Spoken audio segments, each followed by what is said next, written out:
All right, so some news broke yesterday out of the executive branch that the president said it's time. We're going to open up all the remaining files, particularly starting with the JFK files, but also RFK and MLK as well. And since then, I doubt that our next guest's phone has stopped ringing. I know he was on Fox early. I think he's been on CNN with Jake Tapper. I think he was on in England already as well. And he's kind enough to squeeze us in right now. Gerald Posner is indeed with us. How many interviews by the end of, by 10 o'clock tonight, your time, how many interviews will you have done, do you think? Probably close to 3 dozen between, in the last 24 hours of that. You're right. It's TV, radio, it's podcasts, a little bit of TV. But what it really says, Dan, more than anything else is, and you get this because we've talked about JFK and the assassination and everything before. You're somebody, and there are a few people that I talk to, who have had an interest in it. Then there are a whole bunch of people that just, of course, get lit up because of the executive order from Trump. But what's remarkable to me, I'm still amazed after all these years, is the sort of power of the Kennedy assassination, the JFK files, to catch people's interest. And, I think that if the files come out and there's nothing there, but even when they're finished, when the last files are done, there's no more files to talk about. Boy, people are going to be missing a big storyline for what otherwise can kick up some interest. Well, let me start with what actually was announced yesterday, because there are some people, you might be one of them as far as I don't know, because I have not seen some of the interviews or heard some of the interviews you've done, who are still a little bit skeptical, because they claim you got to look at what was announced yesterday, and that the announcement was that the president, his order calls for a plan for the release. Right. And so some cynics and skeptics are saying, well, that's great, but that means there's still some loopholes, as if there's still some stuff we're going to have to make some decisions on. So where are you on that? I mean, is this the great breakthrough, or could it end up being not that as big a story as one wanted to assume originally? No, I think it is a real breakthrough because, look, Trump doesn't have any subtlety, right? He just comes out and says all these files are going to be out. And then 15 days to report back with the plan, people are right, may seem slow, but actually that's at warp speed in terms of the way the bureaucracies work. And then 45 days for the RFK and MLK files to get that plan. Once that plan's in place, the JFK files won't take that long to start to come out, because they're sitting at the National Archives. There are 3,000 files. They're pretty ready with them. They know what it is. Files are being withheld because they're tax files of like Oswald and Ruby. Tax files can't be released. If the president overrides that, they're ready to release it. There are social security numbers of people inside some of the files and things like that. Maybe they'll be released with those blacked out, or maybe half the number will be blacked out. Who knows? But I don't think Trump, it may not all come out in 15 days, but I don't think Trump's going to allow himself in the beginning of his administration to come out with a clear executive order like this and then get rope-a-doped by the bureaucracy or the CIA or others. He felt as though he got had last time with Mike Pompeo being head of the CIA. He was ready to release him, and then he decided not to. He listened to them. And this time I think RFK Jr. has his ear, so I'm one of those who thinks we're actually going to get these things. And if indeed you are going to get these things, as a person who has been reporting on this literally for decades, particularly as it pertains to JFK, but not just, how long realistically would it take you or any other enterprising reporter to cull through these sorts of files? Because I assume we're talking about thousands and thousands of pages, correct? Yeah, well, we're talking, it's famous last words. I will say it's not as bad as you think, and then, of course, I'll be cursing that when I'm actually doing it. But there are about 3,000 documents, so 2,500 have been released in part beforehand. And if you're one of those researchers who into the weeds, like me or others, you have copies of what those documents look like when you know what's been redacted up to now. Sometimes it's often literally a name you can see that they say, and then we spoke to, then the next little part is blanked out, and then they go back to the conversation inside a document, so name is missing. Sometimes they actually say the Social Security number is, because all the Social Security numbers, for instance, of the employees who work for the church committee, all the Social Security numbers of the people who work for the House Select Committee on Assassinations are in there. So it's clear when Social Security numbers are blanked out. But in other cases, we know the documents that have full page redactions, whole pages are being held out. There's a document I'm interested in seeing that is about Mexican intelligence information provided on Oswald to the CIA. About 37 of 52 or 53 pages are still blanked out. So I'd like to see what those say. So if you were just coming in for the first time, you went to the government website, you downloaded the documents, you wouldn't know what was new, had been unredacted versus what wasn't. But for those of us following it, we know what's been kept out and then what has to be filled in. My sense of talking to you about some of these files and this story before is you would be clearly delighted if there is something revealed here that changes, either confirms everything that you have reported and believe or changes everything. But that it's more likely that if there's going to be a stunning revelation, it's going to have more to do with intelligence breakdowns, where the intelligence agencies felt if this stuff was out, they would be embarrassed at the degree to which perhaps they dropped the ball about what they knew about Oswald and what they might have actually been able to warn, let's say, the FBI once he came back into the country. Is that more of what you think is likely here, or what do you think? Yeah, no, it's very much what I think is likely. And, the reason I've always been suspicious, but I don't have the evidence to show it, and that's why I'm hoping maybe these files, if they're released, will show us some of this. Maybe they're somewhere else in the government. But, you have to remember, you have to bring yourself, to listeners, back to what it was in 1963 when Kennedy was killed. This is the heart of the Cold War. So there is no Castro's revolution down in Cuba had led to a missile standoff with the United States. There are no Soviet missions or consulates in the United States. They've all been expelled. But in Mexico City, we did have a Cuban consulate, and the CIA was down there in our embassy, and we were spying on them in all different types of ways, as you would expect in the Cold War. We were spying on the Soviets as well. And Oswald went to both of those, the Soviet and Cuban missions, just 6 weeks before the assassination, trying to get a visa to go to Cuba. And they turned him down. He went 3 different times. At one point, we know this from the Russian files that have been released, he slammed his pistol down on a desk in the Soviet embassy. They thought he was crazy. Security came at him. So one of the things that seems to be almost impossible is that the CIA did not have extensive surveillance on the Cuban and the Soviet embassies. Maybe they turned a source inside one of those embassies by blackmail or money. Maybe they had a double agent on the payroll. They had recording devices inside, or maybe they were filming at different points. But they said after the assassination, well, we don't know much about Oswald because we really didn't pick up anything on his visits there. That's because they didn't want to disclose. If they said, by the way, we have a tape where we know Oswald said X, Y, and Z, then the Soviets and the Cubans would know right away that their embassies were bugged. They would have been able to stop that. In the Cold War, there was no way the CIA was going to do that. So all the way until 1990 or 91, when the Soviet Union falls, I understand why the CIA is protective of giving anything out. They'd rather protect their Cold War assets than give the information out on what they knew about Oswald. But since then, we really do have a right to know.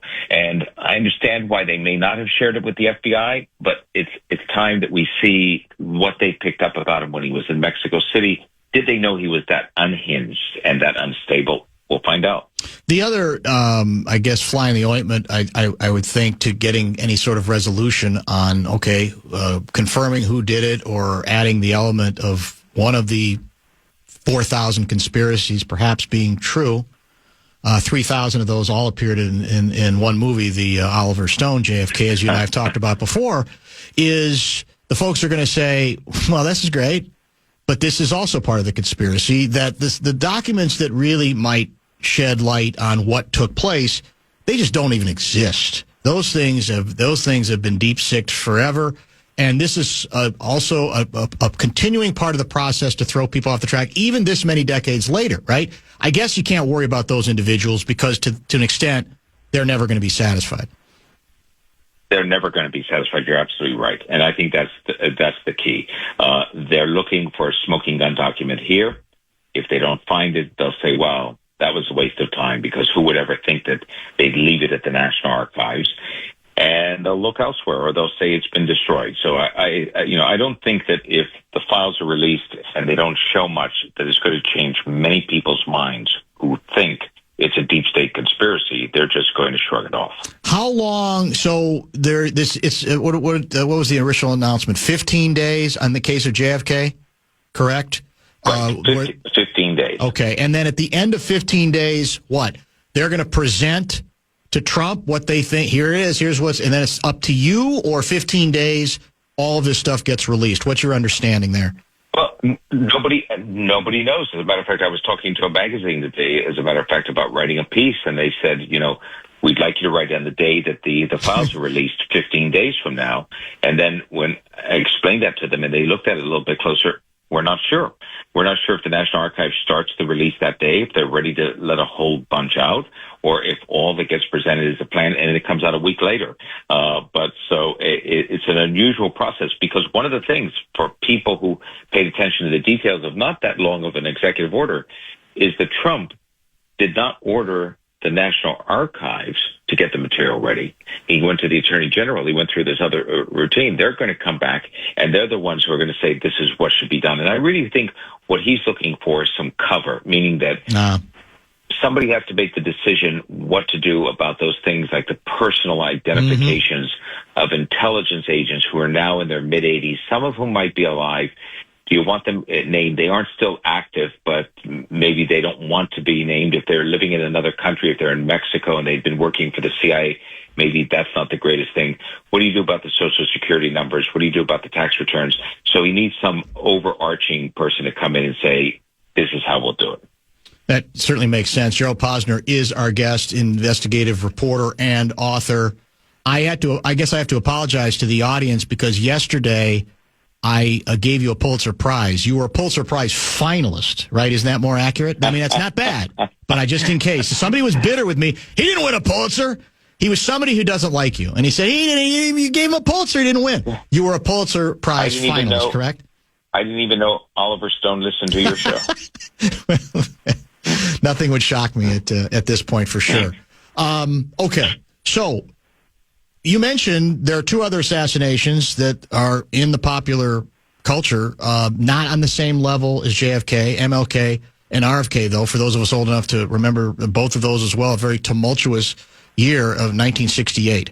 You've written on some of that. You've certainly studied a lot of it as well. If we switch the conversation to either of those stories, either of those tragedies, are there things you've had in the back of your mind that you'd say, well, maybe we could find out a little bit more about this or a little bit more about that?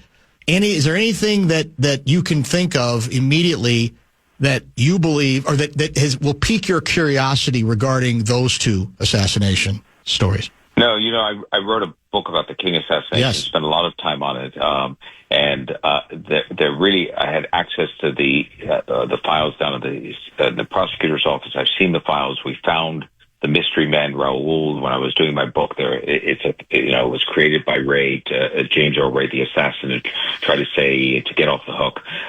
There's less mystery actually about that case than there is anything left in the Kennedy files. And there's a wrinkle in the King files, and that is that when the House Select Committee, which reinvestigated both the King and President Kennedy's assassinations in the late 70s, finished their work, it was members of the Black Caucus that actually asked for some of the files to be sealed because they involved the illegal surveillance by the FBI. J. Edgar Hoover's FBI had wanted to disgrace Martin Luther King. That's right. They wanted to embarrass him. They had illegal surveillance on him. They had put wiretaps on his phone. They had put bugging devices into his hotel rooms about his personal life. So I don't know if President Trump's aware of that, but that material has nothing to do with the assassination. Yep. It shouldn't be coming out. I don't think the King family would want any of it out. And Trump will probably have to make an exception on that. On the Bobby Kennedy assassination, Dan Moldia, who did a great book on the Teamsters and the mob, and that did what I always thought was a definitive book on RFK assassination years ago. I reviewed it in the New York Times. But I see that being revived. I read an article today in the Telegraph, a London paper, that sort of had everything in the kitchen sink thrown in about a second shooter in Bobby's, and that Sirhan was really, under hypnosis. And it was fantastic. It made the case that RFK Jr. believes in. So maybe we'll have a kickoff again on Bobby Kennedy, RFK Senior conspiracy theories. Nothing will shock me any longer. Do you know what I know RFK Jr. has been interviewed on the case of his father. Do we know what his theory is? Because I assume it can't be as simple as what most people believe to be true. Do you know what his what he believes ultimately, or who contributed to his murder? I have not spoken to him, but I know that RFK Jr. believes that it was definitely the CIA was behind his father's murder, his uncle's murder, JFK, and almost certainly behind MLK's murder. So he sees it as a deep state operation, and that there was, in fact, a second shooter fired this fatal shot that killed his father, even though Sirhan was the one who fired most of the shots and was tackled at the scene. And that Sirhan doesn't remember what happened, as he claims, because he was, in fact, in this deep state of hypnosis. So he is at odds with many others inside his own family who don't agree with that. But family members, and I found this out about the King family, Dexter King, Martin Luther King's son, went in, a number of them, and Dexter shook the hand of James Earl Ray, the man who I believe killed his father, and said, "I believe you. I think that you were set up." So families are tough to judge. They don't necessarily know what happened, but they're very emotionally involved in it. They have very firm feelings. So I never criticize a family member, even if I happen to think they're wrong on the conclusion of the case. The difference with RFK now, Jr., is he's in a position that Dexter King or no one in the King family has ever been in. That is, he has the air of a president. He does have the attention of Donald Trump. And I think that one of the reasons that Trump came through so quickly at the top of his to-do list on signing an order to release all the assassination files is that was the equivalent of a quid pro quo. Bobby threw his support behind Trump on the election. And one of the things was not just helping America get healthy again, having a role in the future as a cabinet officer, maybe at HHS, but clearly releasing these assassination files. And Trump has followed through on that very quickly. If we go back to, I haven't studied these in a long time, the Church Commission hearings, do you remember when they took place? Yeah, they're 75 to 76, so they're right before that period when this assassination select committee starts. Okay, mid-70s. So, which one was it? The Church Commission or the next, the second one you named there? Because my recollection, again, not having paid much attention to it in decades, is their conclusion was everything is a conspiracy, right? I mean, they didn't buy any of the original stories, including what you ended up writing in Case Closed. Well, I mean, the Church Committee uncovered, they weren't really concluding about the assassinations, but they found so much dirt that the CIA and the FBI were involved in. And that's when it all started to come apart, in terms of the operations that were done domestically, right, the illegal spying, the MK Ultra programs and everything else. So people had already been through the lies over Vietnam by that stage. Nixon had sort of started to wrap down the war, but we had Watergate. And then we had the Church Committee hearings. I remember them well. And you found out that the agencies, the security apparatus is supposed to protect you, is up to all types of no good and breaking the law all the time. And then we went to the Select Committee, which concluded erroneously, as it turned out, based on a sound tape that they thought was on a motorcycle policeman's tape. They said, 95% possibility of a fourth shot in the Kennedy assassination. And that was the headline that came out of that in 78. No wonder nobody believes that, it's a lone assassin in any of these cases. Yeah, you're now it is coming back to me. Yeah, which and of course for the people who wanted to believe it was more than Oswald involved, that's what changed everything, even though that information ended up being erroneous as well. And you make a really important point here, and you and I have talked about this over the years many, many times, is that as much as I tend to dismiss a lot of the conspiracy theorists because they're all over the map and there's really no consistency and there's no reportage to what they do and trying to put together a case. In many cases, they're kind of picking and choosing, that some of the cynicism was bred by the way the government, November 22, 23, 24, 1963, went about its business at the time, even stuff from the Warren Commission that was not handled particularly well. And then you mentioned the church hearings as well, which gave great reason to be cynical about various parts of our government and the intelligence community and what they were capable of doing. And I think that stuff does all rightly contribute to people going, why should I believe any of this nonsense? This is what we found out about the way they did business, correct? That's part of what I think, I would say, understandably breeds some of the conspiracy talk. No question about it. Plus the fact that, of course, from the get-go, from the time of the Kennedy assassination, essentially, we had an absolute guarantee that conspiracy theories would never go away. And I was suspicious about it because 48 hours after the fellow that they accuse of being the assassin is in police custody, he's killed by a guy who looks like a wannabe mobster. So it looks like every movie we've ever seen, a silencing. And until you investigate it and find out that it's otherwise, from that point on, you have to think something's fishy here. And then the way that it's handled by the Warren Commission, then they come up with the so-called single bullet. And until that's proven ballistically, almost 30 years later, for a long time, people used to say, oh, you got to be kidding.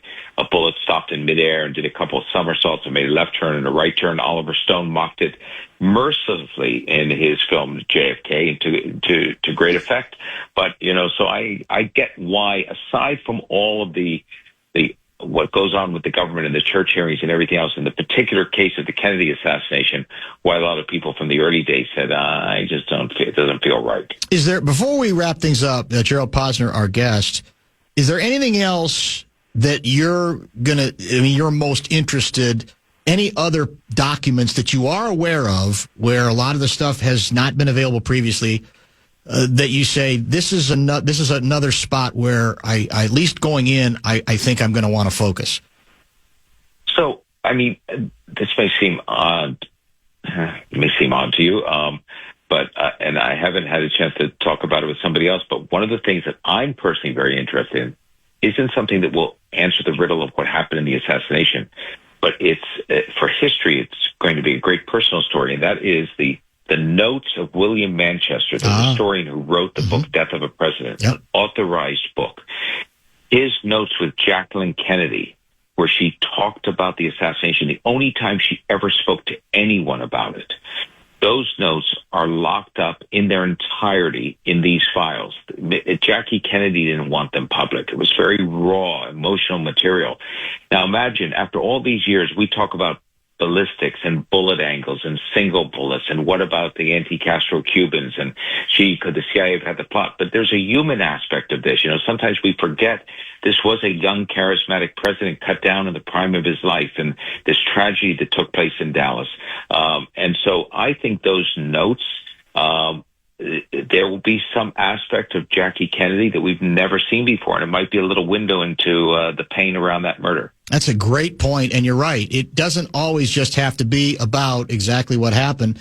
It's the history that surrounds it, the human side of it. And can we assume, though, it's going to be automatic that those interviews will be part of what is released, or do you get back into, in the end, maybe the president is convinced by family member, no, you don't want to go there, that's too personal? Boy, I think if he, meaning Trump, starts to make the exceptions, okay, I spoke to the Kennedys, that's right, that's too personal, shouldn't be out. And the autopsy photos over here, we shouldn't release those. If he starts to, check different boxes for what isn't, then people are really going to feel cheated. The ones who said, I don't think it's really going to be a full release. So I think he's in between a rock and a hard place. The other day he said, everything's coming out. That's, a typical Trump statement. We'll see if that means everything. But yes, I expect those files of Jackie's the notes with William Manchester to be part of what's released. I understand that, it was painful for the family. She's deceased, and it is part of history. That would be fascinating. I agree with you. By the way, you swear this is a coincidence that that a week ago, even though yesterday was a big day, Trump signs the executive order to release the JFK files. On the same day, your publisher had decided a week ago to put the aforementioned a Pulitzer Prize finalist, Case Closed, on sale on all digital platforms on the JFK assassination. A pure coincidence, you're saying. There's no conspiracy here. It's so fantastic. It's so great, Dan, because they always do it about a week in advance. Then they get their digital platforms ready. They get their little advertisement. It's called Open Road Media. And so I know a week beforehand when it's going on sale on that date. And when it went on sale and then Trump does the executive order, I thought to myself, no one will believe that one. But that was truly one of those rare, wonderful coincidences. And as you say, for less than the price of a Starbucks cup of coffee, much less, I might add, these days, you get a shot at, the public gets a shot at your national bestseller and finalist for the Pulitzer Prize.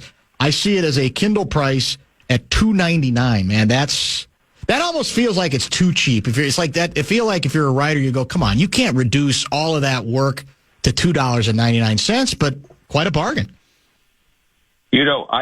My feeling is who I feel sorry for. I'm always thinking of this as sort of, maybe this is my way of looking at things. I feel sorry for the person who bought it the day before, like it's $17.99 or that, and then it went on, and they don't know it's $2.99 because maybe they're not paying attention to it, or the person who doesn't hear about the sale and then goes on in a couple of days and has to pay full price. So I'm glad that for some people they can get it and get an idea of what I think we're still looking for when we get into these files coming up. Well, I hope you got, speaking of coffee and foo-foo drinks and Starbucks, you got a few cups in front of you, because it sounds like you got a lot more interviews to do in front of you. Give me the biggest ones yet to come later tonight. Actually, I have a run of BBC interviews, believe it or not. I don't know why the Brits are so fascinated with this. It's fantastic. And they are indeed. And then some radio out in Los Angeles. And then I'm doing a podcast from Brazil, believe it or not, with a historian there who has written about the JFK assassination in Brazil and evidently had a bestseller, and I just found out about that today. Outstanding. When I brought you up yesterday and about trying to get you on, perhaps as soon as today, somebody had mentioned in passing, by the way, Rob Reiner's got a great podcast about the JFK assassination. And, of course, I then reminded them what you told me, because you originally were asked to participate, right, and did a series of interviews, pretty long interviews, I recall, but ultimately you were left on the cutting room floor. Alas, the Posner theory on it didn't quite fit the direction that Mr. Reiner and his partner wanted to go in, correct? Yeah, no, exactly. And as a matter of fact, it was one long interview with Rob Reiner and with Soledad O'Brien. That's it, yes, Soledad. We talked about it beforehand. And what was amazing about that, actually, was I knew that Rob Reiner had been a long believer in a conspiracy in the case. So I knew that going in, but he was very clear in our early discussions and back and forth with Soledad that what I would be the voice that said, here is the argument for those of us who believe it's just Lee Harvey Oswald having killed the president. And then I knew that Reiner would, in the rest of the series, show why that was wrong thought and why it was silly or whatever else. Fine. That was it. What was a surprise is just as it was being released, when he wrote to me and said, I'm so sorry, because it turned out that we didn't have any room for you. We weren't able to include you. And now you would think that was because it was only a 2-hour show, but it was an entire series. It was long. It was many parts. And so I was always, surprised at that, because you would think that somewhere along the line, even if he was then going to tear it apart, he would say, here's this guy who believes in the single bullet, and then he'd have 5 people on saying that's the silliest thing we've ever heard. But for whatever reason, they didn't do that. I've got a theory on that. My theory might be that you tore apart so effectively almost everything else that they wanted to go with, because they've decided that's what we got to go with. And they said, let's not taint the water here. Let's just pretend that doesn't exist. That's just, I don't know that, but it is interesting because, as you say, they had plenty of time, right, to include at least a dissenting opinion.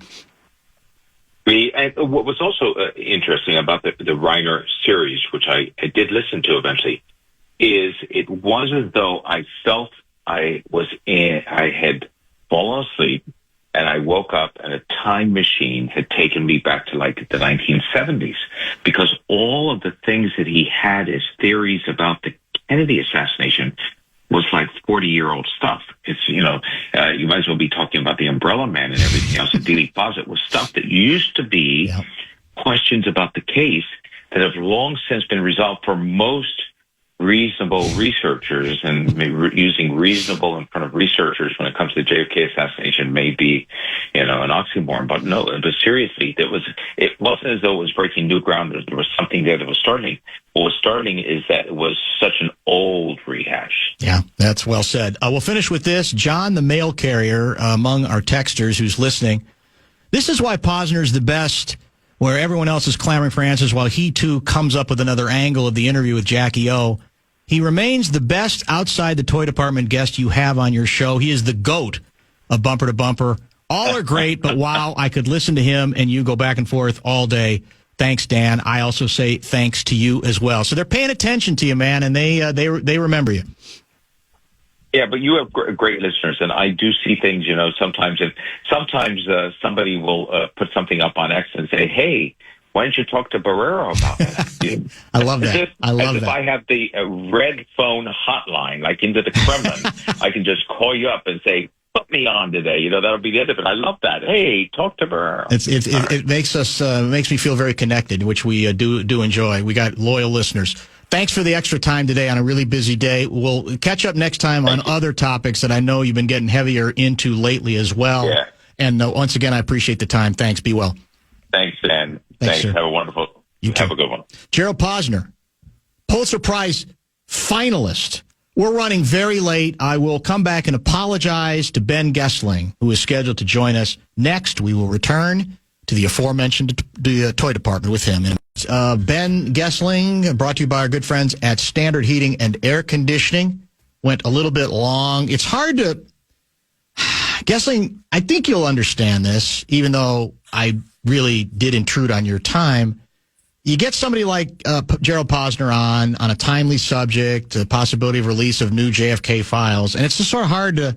It's just hard to stop, And I just kind of kept going and going, but we'll do our best to make it up to you. In fact, the invitation is always open if you want to pick in the next couple weeks before the Super Bowl a time to come in studio, and we'll give you an entire hour, to talk some Viking stuff, clean up some stuff there, get into some National Football League items, maybe some Gopher stuff. Who's to say? So we'll work with that. You work with Guardsy, and we'll try to make that happen if that interests. We'll do it. Yeah, for sure. Yeah, and Posner's always a great guest. Yeah. I mean, when you guys geek out on the JFK stuff, I'm always a big fan of that. So I'll probably listen back to that myself. And we both do a lot of that geeking out. You're 100% correct.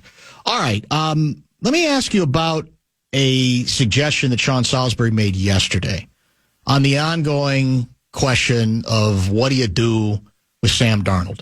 We all know how it ended, and it didn't end as well as it developed over the course of the regular season.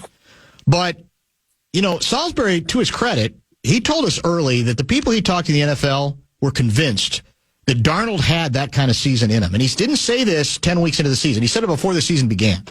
And obviously, Darnold did have a damn good season, as bad as it ended. And so his point is, look, as far as he's concerned, obviously, you can't consider giving him a big long-term contract. He doesn't even think he could, at this point, consider franchising him. But he does think if the market implodes, and I guess that's the big if, he doesn't think it's insane to try to bring Darnold back if you say, okay, we're going to give you 2 years, $15 million a year, or maybe even inch towards $18 million a year for 2 years.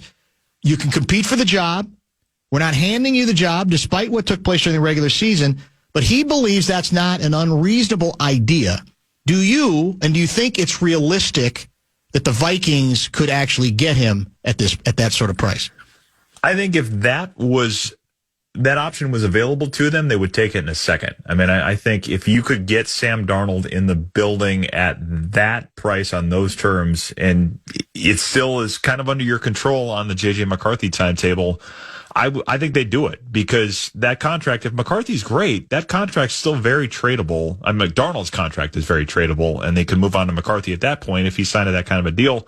I think the question would be, what does Sam Darnold's market look like? And the premise that Salisbury is offering there is that the market implodes.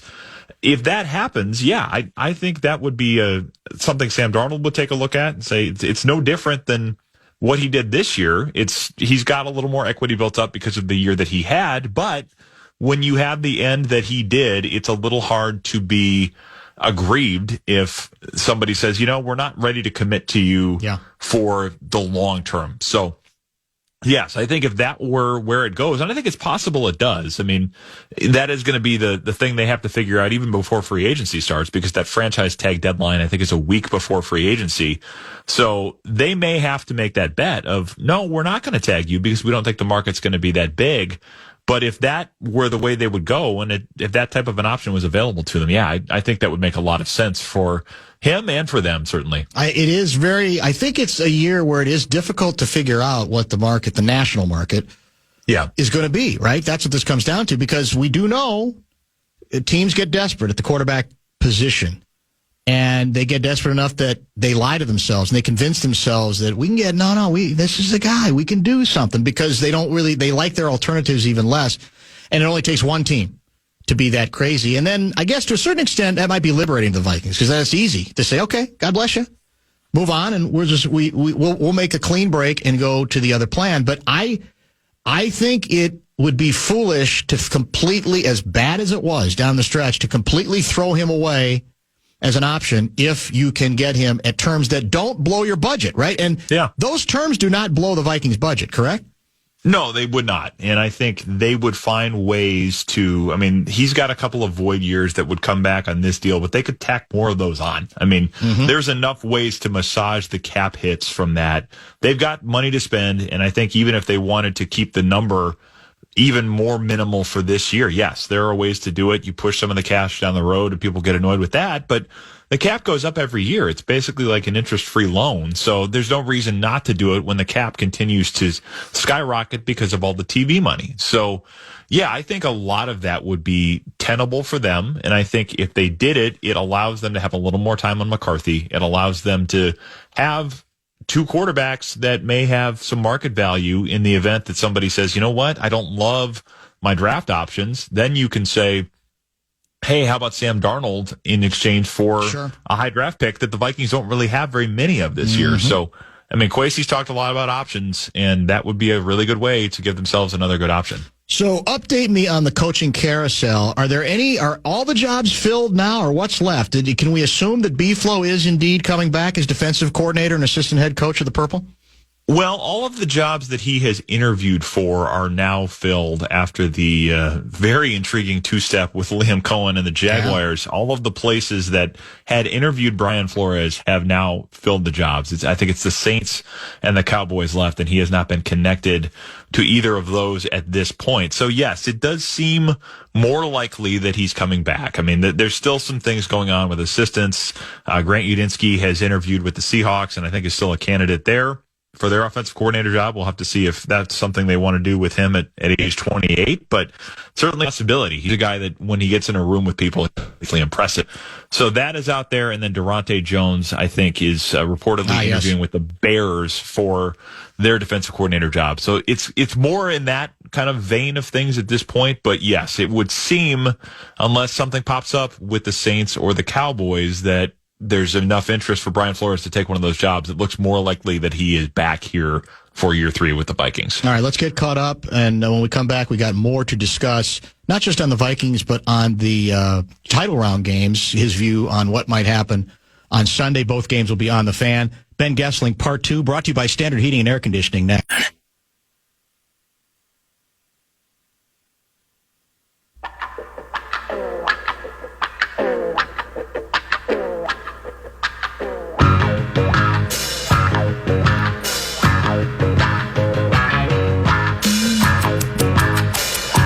Join us us at about 5:30 this afternoon. It's a 3-hour edition of the Bumper to Bumper program.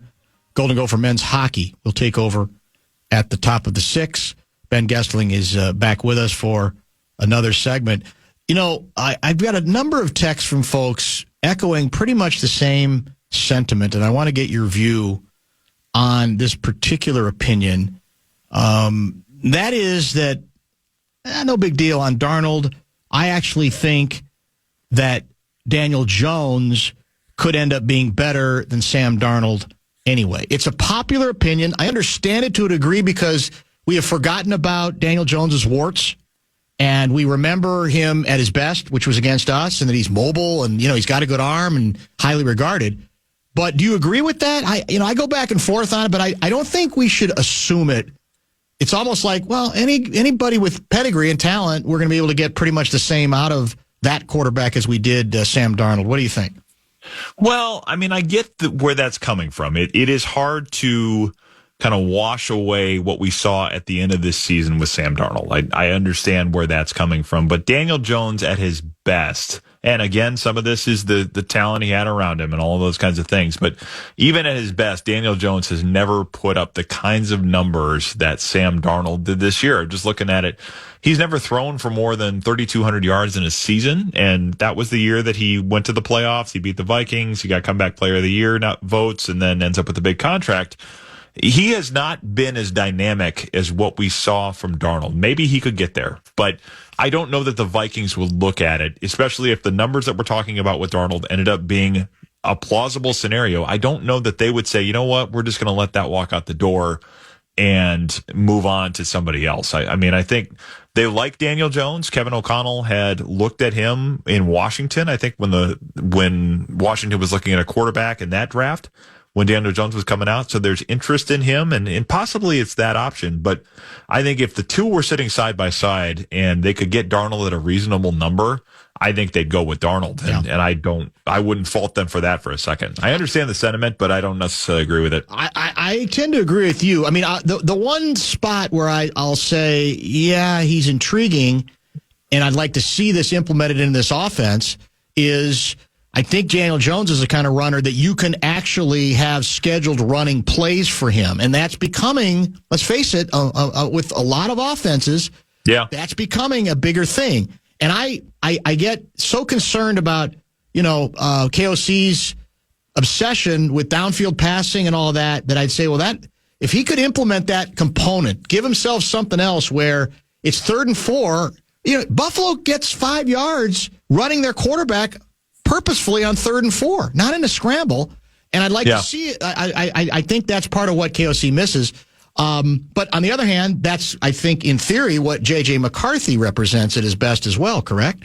Yeah, it is. And Jones ran for, I think, 700 yards that year that he was that he got the contract. I mean, that certainly is a component of that offense that matters in what they are doing. And whether it's a scramble or whether it's a design run, I mean, the Vikings have had enough trouble in the red zone that having a quarterback that can make some things happen with his feet is an intriguing option. I think that's certainly part of it, but I know with Kevin O'Connell that he does not see that as a chief way to live with your quarterback. And right or wrong, I think he looks at a quarterback's main job as distributing the ball to the guys that are supposed to get it and supposed to make plays. He looks at it, I think, as if you can extend plays and do it as a secondary option to either throw on the run or get some first downs with your feet. I think that's certainly more intriguing to him in his offense than kind of the designed run stuff. I remember that with Josh Dobbs too. It's very much seemed like he wanted to have a quarterback play a certain way. We can quibble with that, but I think in a Kevin O'Connell offense, and it's going to be a Kevin O'Connell offense for a long time, you'd have to kind of channel the running stuff in a certain fashion. They like it with Darnold. They like it with McCarthy. They like it with Jones. But I think there's going to be kind of a time and a place for it, at least is how he sees it. Chris wants to talk about compensation picks. I've heard the Vikings may get up to a third for Cousins leaving, but nothing about Hunter. Is there a difference on how a player leaves that drives compensation picks? What do we know at this point? What do we expect? Yeah, the net of this is we expect a third for Cousins. Basically how this works is all of the contracts that you sign and all of the free agents you lose get put into a big formula that's kind of mysterious. The site Over the Cap does a really good job of estimating this. That's as good of a resource as those of us who are not in those back rooms are going to find. So I would point people to that. But basically what you're doing is putting the players you signed on one side of the ledger and the players that you lost on the other side, and you look at what was the contract, what was the playing time, and then it all nets out, and they say, okay, this is what you get. This is a third-round pick. So with Hunter, some of the free agents that they signed in return, your Jonathan Grenards, your Andrew Van Ginkels, some of those deals are kind of seen in that same class, or at least collectively would kind of cancel out Hunter, so that the net of what they lost and what they signed, that Cousins deal is the one that still sticks out as the one big enough to get them a comp pick. But it does not appear at the moment, at least from that math, that Hunter will get them a comp pick in addition to what they get for Cousins. Speaking of Cousins, I meant to bring this up earlier in the week. I thought he was stunningly good. Yeah, he as was a guest analyst. I admit, I've always thought of him rather robotic. I know he opened up some, and his Kirko changed and all that. But if I'm him, I know it's easy for me to say because he's got a little more money coming. I think one way or the other, I'd say I'm done. You don't have to give me any more money. I got enough money, to live forever, or my family to be in good shape forever. And where do you want me to go? Where do you want me to sign me up? Because hell, he was so good that when what's his name lost his mic went out. There were three guys in the panel with a more experience. Yeah. Cousins was the guy who stepped in to save him. It was the most impressive in the clutch performance by Kirk Cousins I've ever seen. Off schedule. Off schedule. He's good off schedule. Exactly. He's always talked about wanting to be better off schedule, Yes. So maybe it came through on the helped TV him. set.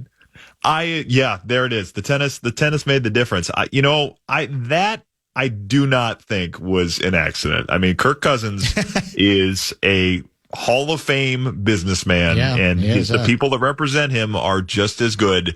I do not think for a second that the fact that he showed up on a TV set when he did was a coincidence at all. I think there is, hey, this may be something I want to do when I get done, and there may be some options here, so let me kind of work some contacts, or his people work some contacts to get him on that set. I don't think it would be next year necessarily, but I'm sure he's starting to look at it when you lose your job and you're probably going to be doing this bounce around to a few different teams thing at the end of your career, which is not a lot of fun for anybody, especially somebody that wanted to be kind of situated in one place. I would bet very strongly that he's starting to look at that as a serious option. So what's the next hurdle or the next challenge or the next decision, important decision facing the Vikings? What should we be looking for the next few weeks? Well, the coaching stuff is still, whether it's an assistant leaving or, possibly even, I suppose, a guy like Wes Phillips, who is not calling plays here. If there were a play calling job out there as an offensive coordinator, he could leave for that. So there are some of these things that could still have some domino effects here with the coaching staff stuff. But after that, it's starting to say, what is the decision going to be with Sam Darnold? I mean, that is really the first thing on the menu. That's that March 5th franchise tag deadline. I believe that window opens up, I think, sometime in February. So they could start doing some of that business and then figuring out if there are players that they want to bring back. They have a lot of these guys whose void years kick in February, and they can massage some of those things if they want to bring some of those players back. But the Darnold decision will come shortly after the combine, and then free agency is a week after that. But yeah, all this stuff will crank up when we go to the combine in about a month. I mean, that's when all of the kind of the backroom discussions start with free agents of who's going to come back and who may be interested in somebody else. And you start to get a look at the draft picks. But a lot of what they'll be doing between now and then is sitting in a room, grading their players from this year, comparing their current players to what's in the draft class, what's possibly in free agency, and then kind of making the decisions of where they want to go in the draft, or possibly say we need to spend some money at this spot in free agency. So all of that stuff happening now and will continue to happen over the next few weeks. But once the coaching staff gets completely settled, if there's any changes there, it becomes a little easier for them to make the decisions on the roster. Yeah. And then all of that stuff is what they take into the negotiations that lead us to the new league year on March 12th. The Darnold domino obviously is very key. The Bears make a big hire. That's where I want to finish. I mean, doesn't guarantee anything. We know that it's the Bears, but this is becoming one hellaciously interesting division, is it not? Sure is. And it didn't do very well, obviously, in the playoffs this year. But there's a lot of interesting storylines, and I think it got even more compelling with the Big Bears hire.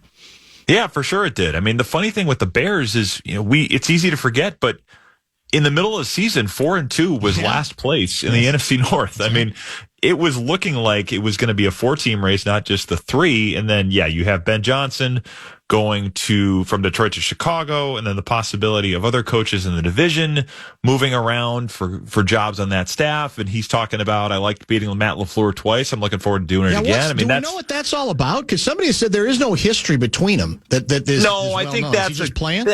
Yeah, I mean, if you're going to win the press conference, I think Lovie Smith did this too. A cheap shot about the Packers is the easiest way to win a press conference with the Bears. That's true. I think it's mostly that, but it was a good line. I mean, it helped there, and I think if they can get things going between him and Caleb Williams, they will have opportunities to be in the mix, because the Packers, I think, have as many quarterback questions right now as anybody else in the division, believe it or not. So, it is going to be very fascinating to see how the Lions reload, what the Vikings do with the quarterback, what the Packers do going forward, if they can continue to build this thing around Jordan Love, and then what goes on with Ben Johnson and Caleb Williams and the rest of that crew in Chicago. So, a lot of teams with opportunity, but also a lot of teams that have a lot to lose over the next few years here. So, yes, it's going to be plenty to write about, plenty to talk about in the NFC North. We should not be lacking for that at all. I believe, are we top 5 or top 10 in available payroll? We got big money available to us. The Bears, I think, are top 5, and I think the Bears have 3 of the top 50 picks too. So yes, all those things should be another reason that it would be attractive for whoever wants to go there, despite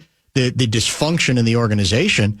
But we got a lot of money to play with, right? And so do the Bears. I think collectively in the NFC North, the amount of available cap space between those 4 teams is near $200 million. So it's going to there's going to be some fireworks in March and then September and then on from there. Outstanding. Thanks for your patience today. We'll get you in studio sometime soon. I will take you up on it. Thanks, awesome. Dan. Thanks, Ben. That is Ben Goessling, who has served us beautifully all season and even postseason long.